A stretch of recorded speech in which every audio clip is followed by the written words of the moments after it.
longer mistaken for the Matchbox 20 singer anymore. Of course, creator of the Veronica Mars television show, broke records on Kickstarter. The show's diehards, which is all of them, it would seem, swarmed to help fund, crowdsource a Veronica Mars movie, raised almost $6 million. Of course, the movie's show star, Kristen Bell, joined us here yesterday. Yep. You're here today, and this is, even for crowdsourcing and Kickstarter, which is a fantastic thing. Yeah. You have the idea about a year ago today to do this.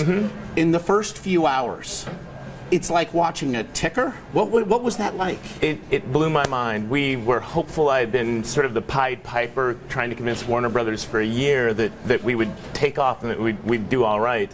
But in my wildest dreams, those first 12 hours, I couldn't have imagined that. We asked for $2 million, and we had 30 days to get there, and we got there in less than 12 hours. I mean, less than 12 hours. And so you get about $6 million, which, let's be honest, it's a great way to make a movie. What I love, though, is when the show went off the air, you made something of a calculated artistic decision to not give it a satisfying conclusion. That's right. The network, when we had 3 or 4 episodes left, asked me if maybe I would consider putting a nice little bow on the show. They said there's a chance you won't be back for a 4th season.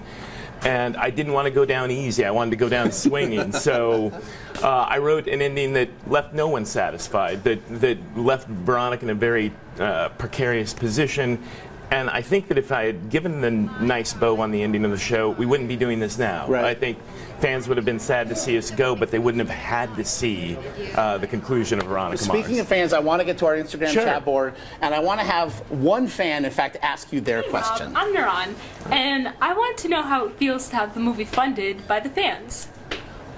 It's a tremendous responsibility. It's humbling in some ways, but then you feel like you have 91,000 bosses. Yeah. And so I rejected different plots of the movie because they didn't roll in all the fan favorites. Like, I'm a fan of the show. I felt like I had a pretty good idea of what fans wanted to see, and so I had to come up with a plot that gave them the most bang for the buck, that got to all those sort of Veronica Mars pleasure zones for them. And it seems like it has. You had fans involved in the movie as extras. I tell you what, it's an incredible and new artistic experience, and congratulations. Thank you very much. Again, really looking forward to it. Rob Thomas, is going to be great. It's in theaters. Veronica Mars is this Friday.